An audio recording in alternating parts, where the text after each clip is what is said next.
I am 63 years old. My hands are rough. My back aches every morning when I get out of bed. My hair went white before I turned 55. I have calluses on my palms that have been there so long, I don't even feel them anymore. But these hands, these old, tired, worn-out hands, built a house. Not a small house, not a shack, not something you'd be ashamed of. I'm talking about a 4-bedroom, 3-bathroom house with a proper kitchen, a front porch, a backyard, and a garage. I built it with lumber I cut myself, bricks I laid myself, and concrete I mixed myself. I spent 2 years of my life, every weekend, every holiday, every free hour I had, building that house. I built it for my son, and his wife changed the locks and told me I was not allowed inside. 6 months after that, I took that house back, and I sold it for $500,000. When they found out what I had done, my son called me screaming. His wife threatened to sue me. Her mother drove to my house and stood on my front lawn, shouting things I will not repeat here. And me, I sat in my rocking chair on my porch with a cup of tea, and I let them scream, because I had done nothing wrong. And I had known for a very long time that this day was coming. Let me tell you the whole story from the beginning, because if you only hear the ending, you won't understand why I did what I did, and more importantly, you won't understand what it truly cost me. My name is Harold Eugene Mercer. I grew up poor. Not the kind of poor where you're hungry sometimes, the kind of poor where your mother is crying quietly in the kitchen because she doesn't know how to feed 4 kids on a gas station, workers' salary. I wore the same pair of shoes for 3 years growing up. I got a job at 16 washing dishes. I never went to college, but I was not lazy. I was never lazy. By the time I was 24, I had taught myself carpentry. I worked construction sites during the day and read books about woodworking and home building at night. By 30, I was running my own small contracting business. Nothing fancy, just me and 2 other guys, building porches, doing renovations, fixing roofs. I married my wife, Dorothy. I called her when I was 26. She was 23. She was a school teacher. She was the kindest woman I have ever known in my life. She never complained, not once. When money was tight, she said, "We'll figure it out, Harold."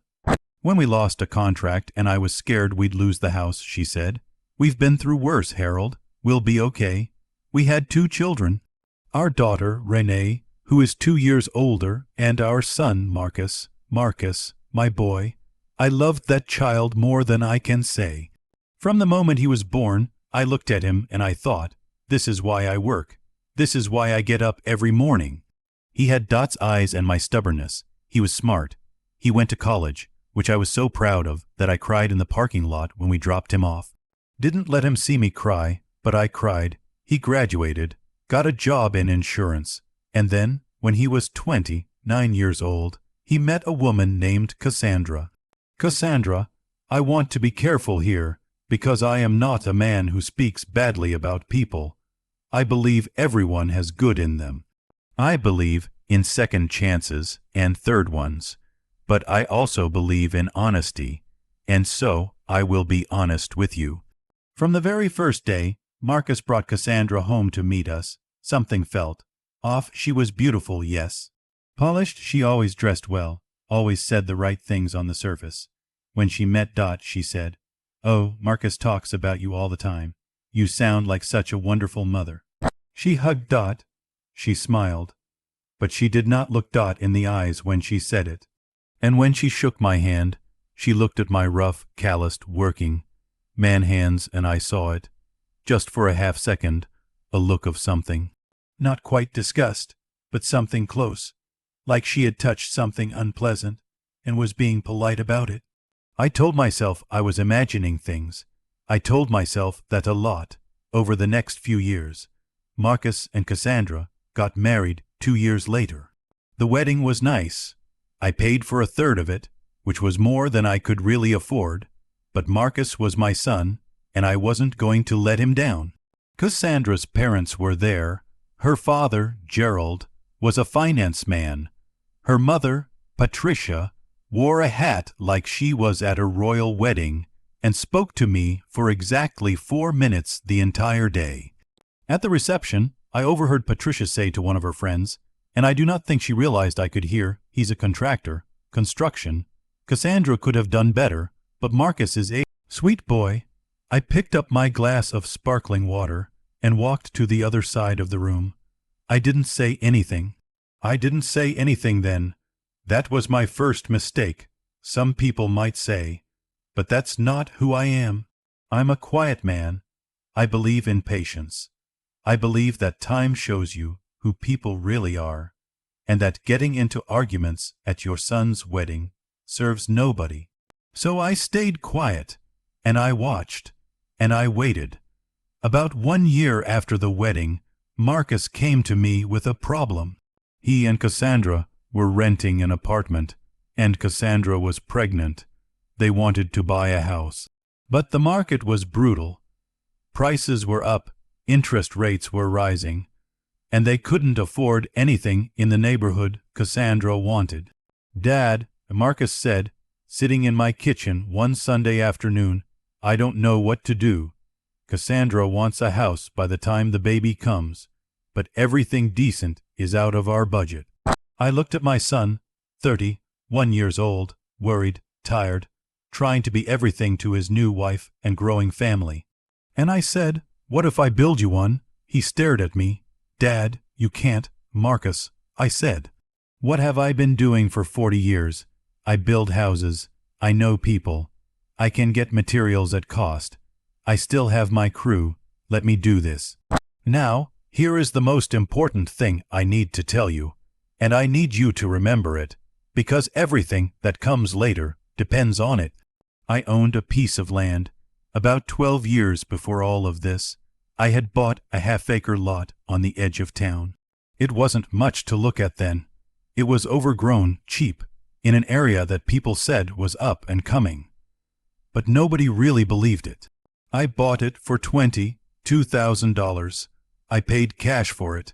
It was in my name alone. I told Marcus, "I'll build on my land. I'll put the house in your name as a gift when it's done. But first, let me build it. Let me do this for you." He grabbed my hand across the table. His eyes got wet. "Dad," he said, "you don't have to do this." "I know," I said. "That's why I want to."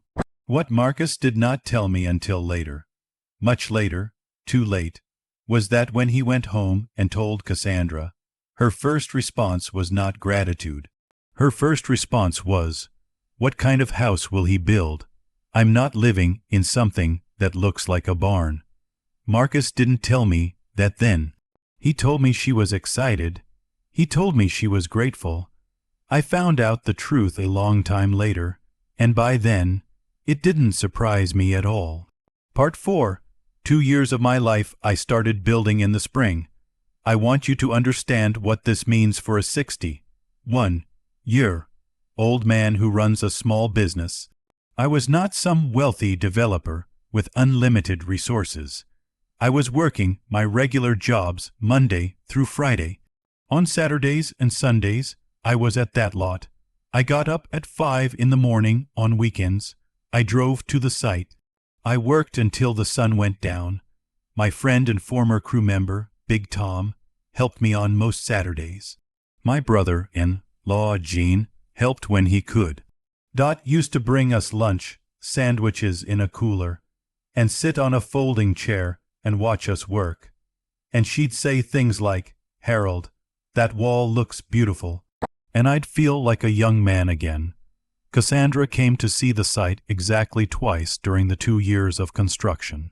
The first time, she stood at the edge of the property in heels. Who wears heels to a construction site? And looked around and said, "It's smaller than I imagined." I kept my eyes on the beam I was measuring.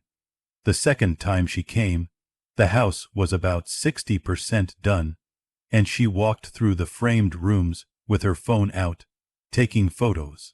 She pointed to the kitchen area and said, "Can we make this bigger?" I said calmly, Cassandra, we're past the framing stage. The footprint is set. She said, well, Marcus said you be flexible. I looked at my son. He was looking at the floor. I said, the kitchen is 14 by 16 feet. That is a generous kitchen. She put her phone away and didn't say anything else. She left 20 minutes later, and Marcus stayed behind to help me for the rest of the day. As we worked, Marcus said, I'm sorry, Dad. I said, don't worry about it. Hand me that level. He handed me the level. She's just stressed. He said, the pregnancy, work, you know. I know. I said, it's fine. It was not fine, but I had a house to build. Dot passed away 8 months into the construction. I need to stop here for a moment, because I can't rush past this. My wife of 35 years, the woman who brought me lunch in a cooler, who called me every accomplishment beautiful, who never in her life made me feel small, died of a stroke on a Thursday morning in November. She was in the kitchen making coffee. She was gone before the ambulance arrived. The funeral was on a Monday. On the following Saturday, I went back to the building site and I worked. People thought I was crazy. My daughter Renee told me to take time off. Big Tom said, Harold, nobody expects you to. I need to work. I told him, this is what I know how to do.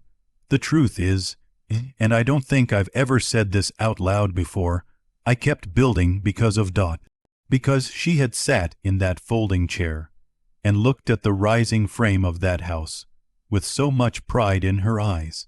She had believed in this gift I was giving our son. She had wanted to see Marcus and Cassandra move in. She had wanted to be a grandmother in a house that her husband built. She didn't get to see it finished, but I was going to finish it for her.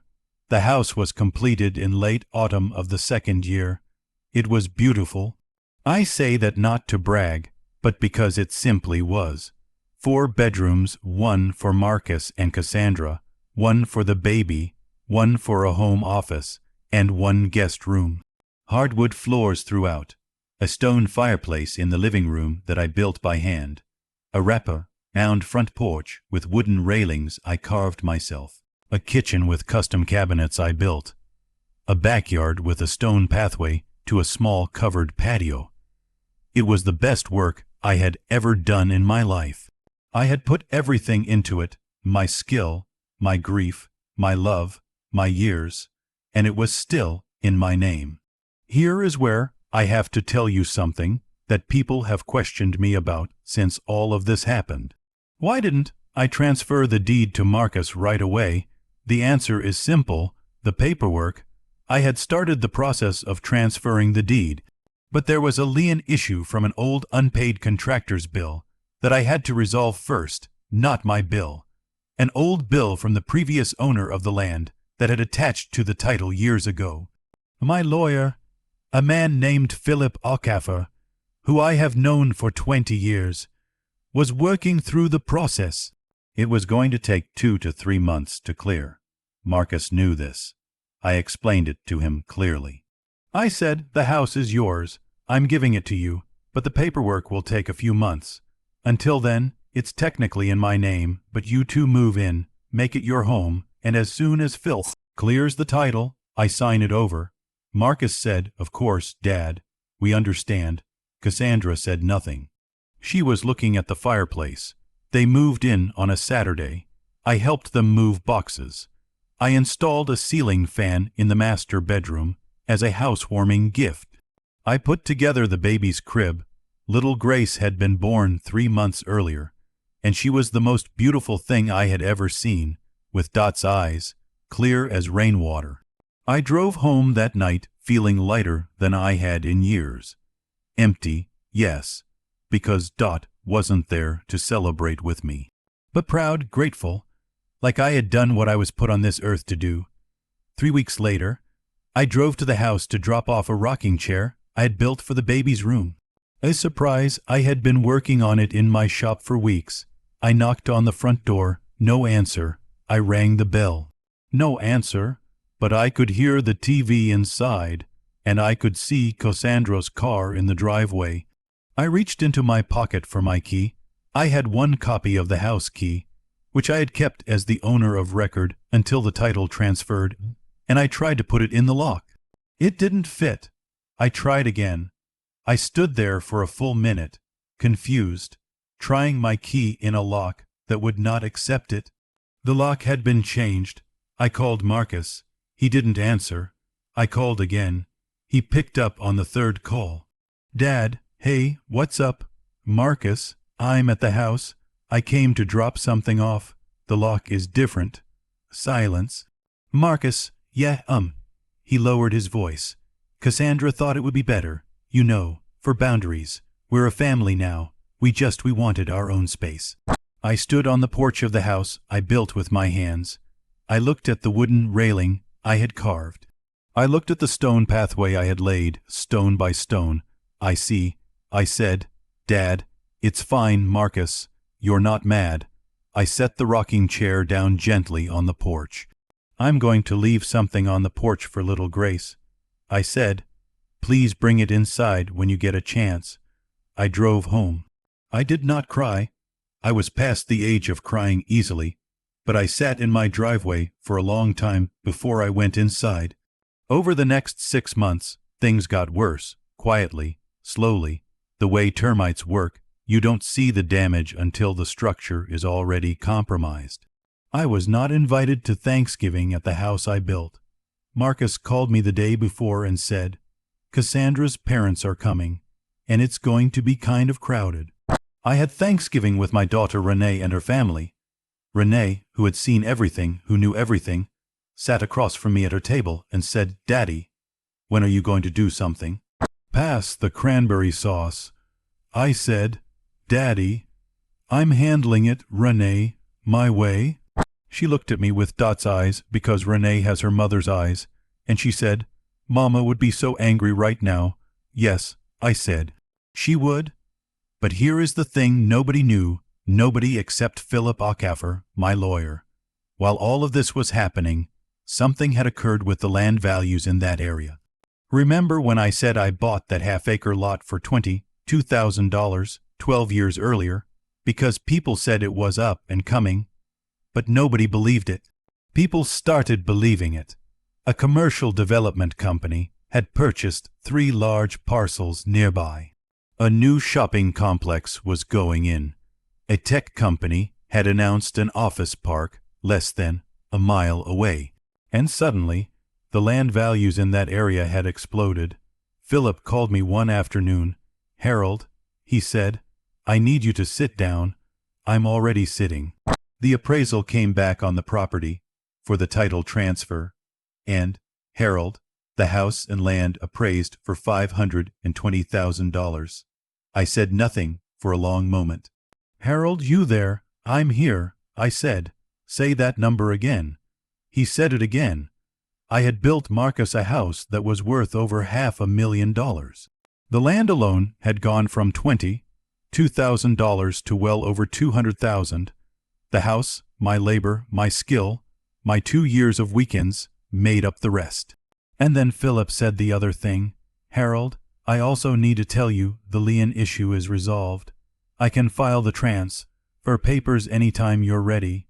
You just need to sign." I looked out my window at my backyard. "Philip," I said slowly, "don't file anything yet." Silence on his end. "Harold, what are you thinking?" "I'm thinking." I said, "Harold, it's still legally your property." "I know it is." "And you haven't signed anything over to Marcus." "I know that too." "And if someone were to make an offer on that property, Philip?" "Yes." "How long have we known each other?" 22 years, Harold. Trust me for a little while longer." He was quiet. Then, carefully, he said, "Whatever you decide, I'm on your side." I thanked him and hung up. I sat in my chair for a very long time. I was not thinking about money. I was not thinking about revenge. I know that is what people assume when they hear this story, that I was plotting, scheming, getting even. That is not who I am. I was thinking about Dot. I was thinking about 2 years of Saturdays. I was thinking about a porch railing I had carved with a tool Dot had given me for my 50th birthday. I was thinking about a little girl named Grace with her great-grandmother's eyes, growing up in a house her grandfather built, and never knowing because her mother would never tell her what it cost him. And I was thinking about a locked door, a lock that someone changed on a house they did not own. It was a Sunday in March when everything broke open. I had not been to the house in weeks. I had not pushed. I had not shown up uninvited. I had respected their space, even though it was legally my space. I called Marcus that morning and said I'd like to come by. See baby Grace, maybe have a cup of coffee. Marcus said, let me check with Cassandra. He called back 10 minutes later. Maybe next weekend would be better, Dad. I said, Marcus, I'd like to see my granddaughter. I know, Dad, but is she my granddaughter? Pause. Of course she is. Then I'd like to come and see her today. Another long pause. Okay. He said finally, come by at 2. I arrived at 2 o'clock with a small stuffed bear for Grace and a box of pastries. I knocked on the door. Cassandra opened it. She was wearing a look I recognized from years of dealing with difficult clients, the polite mask with the cold eyes underneath. Harold, she said. Cassandra, thank you for having me. She stepped back to let me in. The house smelled like candles, something expensive and floral. She had painted the living room a dark green. The stone fireplace I had built was there, but she had put a framed print of something abstract above it that blocked the view of the mantel. The hardwood floors were covered with a large area rug that, I noticed, was covering a scratch which was fine. Floors get scratched. Children happen. Marcus came down the stairs with Grace, and the minute I saw that baby, 8 months old now, chubby arms, wide bright eyes, everything else fell away for a moment. I reached out and she grabbed my finger. She didn't cry. She looked at me like she recognized me. Hey, sweet girl, I said. Hey, Grace. We sat in the living room. Marcus brought coffee. Cassandra sat on the far end of the couch with her phone. We made conversation. It was polite. It was careful. It was the kind of conversation you have with strangers at a doctor's office. And then Cassandra said it. I think she said it because she could not help herself, because whatever control she had been exercising for months had finally worn thin. She said, and I want you to hear this clearly, Harold, I think we need to talk about you coming by here. I know it's sentimental to you because you built the place, but this is our home now, and I need you to respect that we like our privacy. I looked at her. I called ahead today. I said, I know, but in general, I think it would be better if there were scheduled visits, rather than just calling last minute. I called this morning. I said, Harold, Cassandra. I said very calmly, very quietly, this is the 3rd time I have been in this house since your family moved in. I have respected your space. I have not dropped by unannounced. I changed my Thanksgiving plans without complaint. I have not once, see, that's the thing. She said, and her voice had an edge now, you say things like your space when you mean my house. And I understand you built it. I understand you want credit for that, but it is our house now. Marcus, tell him. Marcus said nothing. I looked at my son. He was looking at the floor. In 35 years of marriage, I had watched my wife. I had learned something from her, how to recognize the moment when talking more makes things worse. Dot had a way of going still and quiet when a situation was beyond the reach of words. I went still and quiet. I put my coffee cup down. I reached over and touched Grace's cheek. She smiled. Thank you for the coffee, I said. I stood up. I picked up my jacket. Dad, Marcus said, it's fine, son. I said, you have my number. Give Grace a hug from me when she's bigger. I drove to Philip Ocaffer's office first thing Monday morning. I sat down across from him. He looked at me. Sign the papers, he asked. No, I said, sell it. Philip listed the property with a real estate agent he trusted, a woman named Sandra who had sold dozens of homes in that area and knew exactly what the market was doing. The listing went up on a Wednesday. By Friday, there were 7 inquiries. By the following Tuesday, there were 3 offers. The winning offer was $503,000 from a developer who wanted the land and the house both, with plans to build a small, multi-unit property on the lot. I accepted. Philip handled everything. He prepared a notice of sale, legally required, and sent it certified mail to the address on record, which was, of course, the house. I want to be clear about this. I did everything legally. The house was in my name. I had never signed the deed over to Marcus. I had no legal obligation to give them the house. I had stated my intention to give it to them, yes. But intention and contract are different things, as Philip reminded me gently, carefully, because he is a good man, when I sat in his office. "Harold," he had said, "are you sure? Because once this is done—" "Philip," I said, "if a man builds a house for his son as a gift, and before the gift is complete, the son allows his wife to lock the father out, is that gift still owed?" Philip was quiet for a moment.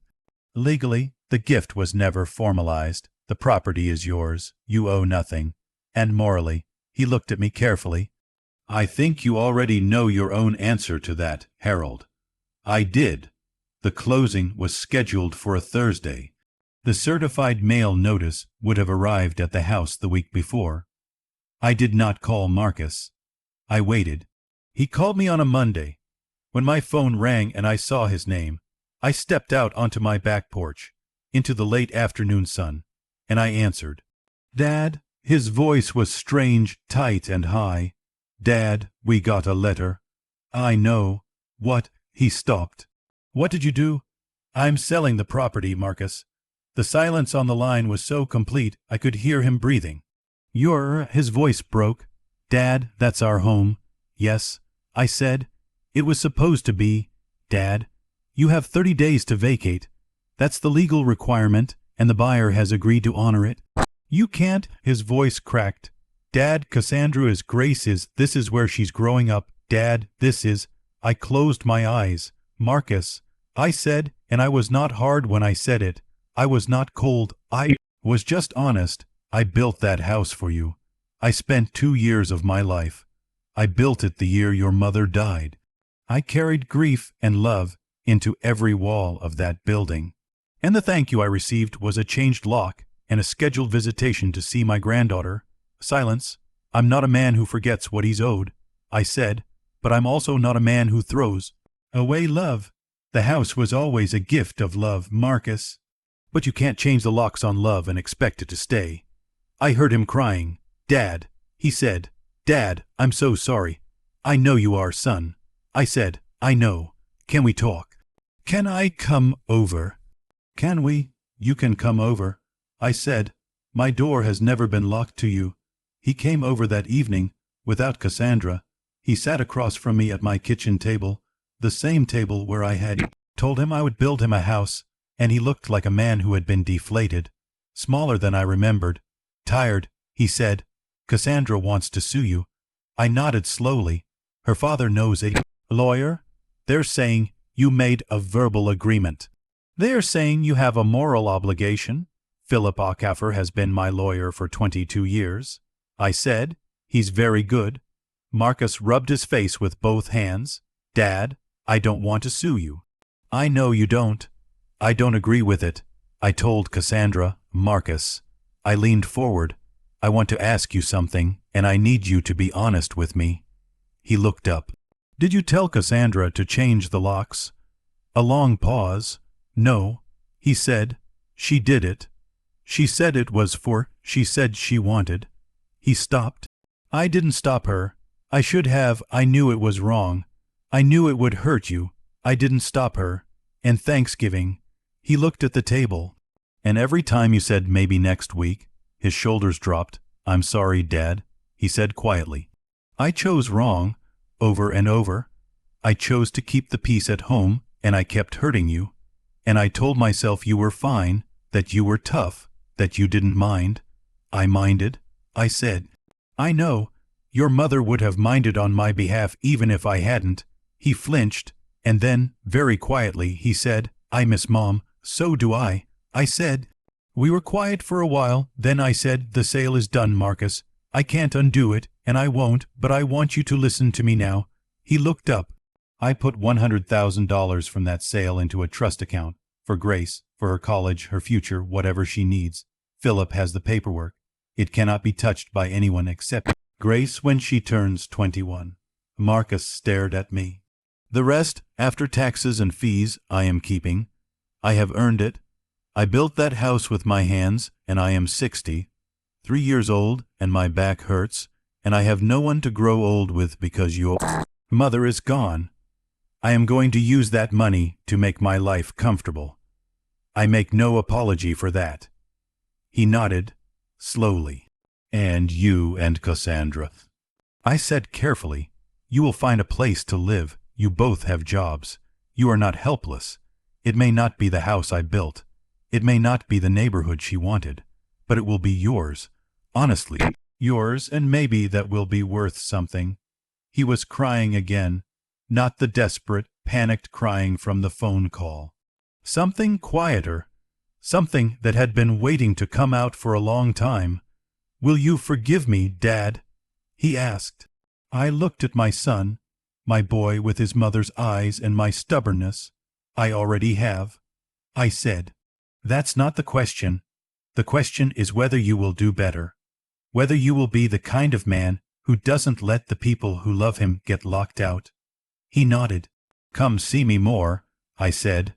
"Bring Grace. Come on Sundays. Eat dinner with me. What about Cassandra? Cassandra is welcome in my home," I said. "My door is not locked." He understood what I meant. I didn't need to say more. The lawsuit never happened. Gerald hired a lawyer who took one look at Philip's documentation and apparently told him, politely, that they had no case. The certified mail notice had been sent. The property was legally mine. There had been no signed contract, no notarized agreement, no legal transfer. Cassandra's mother showed up at my house one afternoon. I hadn't made that part up. She stood on my lawn. I watched her from the window for a moment. Then I went to the door and opened it. "Mrs. Patricia," I said very calmly, "would you like to come in?" She was so ready for a fight that the question completely disarmed her. She came in. She sat at my kitchen table. I made tea. She said her piece. She said I had been cruel, that I had uprooted her daughter and granddaughter, that a man with any decency, I let her finish. Then I said, "Patricia, I helped pay for your daughter's wedding. I built her a house. I was locked out of it. I was told when I could visit my granddaughter. I buried my wife while I was building that house, and not one person from your family sent a card." She was quiet. "I don't want to be your enemy," I said. "I never did. I just want to be treated like a man who deserves basic respect. That's all I've ever wanted." She left an hour later. I don't know what she said to Cassandra. I don't know if it helped. But over the following months, slowly, carefully, with a lot of awkward Sunday dinners, things began to change. Cassandra never became the daughter-in-law I had once hoped for, but she became civil, genuinely civil, not the polished surface kind. She said thank you when I watched Grace. She acknowledged, once, very briefly, that things had been handled badly. I accepted it. I'm not a man who needs a parade. And Grace, little Grace with her great-grandmother's eyes, learned, as she got older, to call me Pop, Pop, and to reach for my rough old hands, and to sit on my porch beside me like it was the most natural thing in the world. Because love, real love, does not need a deed or a title or a key. It just needs a door that isn't locked. I am 60, 3 years old. I have worked my whole life with my hands. I have built things that stand long after the day I built them. I know this. You can build a house out of wood and stone, but you cannot build a home without love and respect, and you cannot lock love out and expect it to stay. My son learned that lesson. I hope it was not too late for him. I believe it wasn't. Here is what I want to say to every father watching this. Every quiet, tired, patient, working man who has given everything and been treated like he doesn't matter. You matter. Your sacrifices matter, your rough hands matter, your early mornings and your late nights and your silent grief and your stubborn love, it all matters. And you do not have to become cruel to reclaim your dignity. You do not have to scream or threaten or beg. You simply have to know your worth. Know it quietly, carry it steadily, and wait, because the truth always comes out. Karma is not always loud. Sometimes it arrives in a certified letter on a Monday morning. And here is what I want to say to every daughter-in-law, every son, every family member who has treated someone's love like an inconvenience. The people who gave you everything, who built things with their hands and their hearts, they will not always be there. One day, you will be older, and you will look at what you chose, how you behaved, and you will feel the weight of it. Don't wait until then. Open the door, now, while there is still time. My dot used to say, Harold, the most expensive thing in the world isn't a house or a car or a diamond ring. The most expensive thing is a relationship you could have kept, but you didn't. She was right, she was always right. I built a house with my hands, but the most valuable thing I ever built was this: a life lived with integrity, a reputation for patience and fairness, a character that, when tested, did not break. No one can change the lock on that. No one.